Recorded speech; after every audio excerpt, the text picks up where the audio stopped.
Neha would be talking about VKH more in detail. Good afternoon all. Myself Dr. Neha, resident at PCMC's PGI YCMH Pune.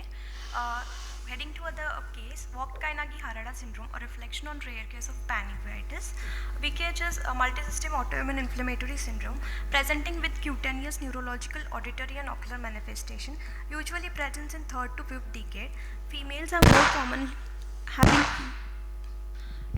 more common presentation than male. Prevalence in India is noted to 1.4 to 3.5%. The known pathogenesis behind the VKH, the viral infection act as a trigger factor which lead to activation of the immune system against the protein present in the melanocytes, hence leading to activation of the T cells which act against the melanocytes present in the various different tissues, leading to clinical feature of the VKH. Heading toward the case details, a 47 years female presented with blurring of vision in both eyes since 1 month, which was sudden in onset, gradually progressive, associated with pain and redness in the left eye, associated with headache and mild tinnitus. She had similar history in past which resolved on its own. There was no history of trauma or ocular surgery, no history of skin lesions, no history of long-term drug usage, no history of joint pain, or no history of systemic illness. On ocular examination, best corrected visual acuity of right eye was 618 and left eye was 624. Right eye showed old KPs and along with the anterior chamber cell plus cells with nuclear sclerosis grade 1. With left eye, conjunctival congestion was there along with mutton fat KPs with AC cells plus 2 and flare plus 1 with nuclear sclerosis grade 2. Intraocular pressure in right eye on NCT was 18 and right eye and left eye was 25. This is dilated fundus examination. Both right eye media was clear and left eye there was a grade 1 vitritis. Both eyes showing disc edema along with the small multiple yellowish pockets suggestive of subretinal fluid showing the serous retinal detachment. Blood vessels were normal, for which the investigations were done. The lab investigations were normal and chest x-ray was done which was within normal limit. The OCT images at first visit, both eyes showed disc edema along with the serous retinal detachment.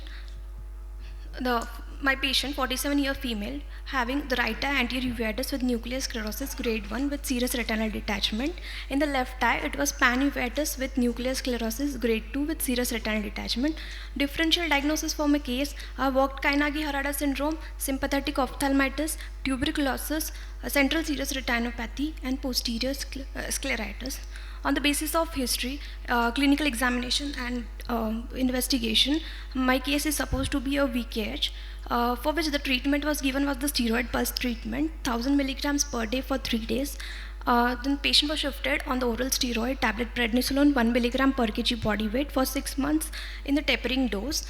During this course, after 2 months, the patient was started on tablet methotrexate 5 mg OD after rheumatological consultation, taking in note the steroid-related complications. And simultaneously, the topical eye drop prednisolone 6 times per day was given along with the tapering dose. And topical eye drop Nepafinac TDS along with the eye drop homatropin 2% BD to relieve the ciliary spasm and prevent the posterior synecdoche formation was given. At 2 months follow-up, the OCT was repeated and we can see there was a resolution of the serous retinal detachment.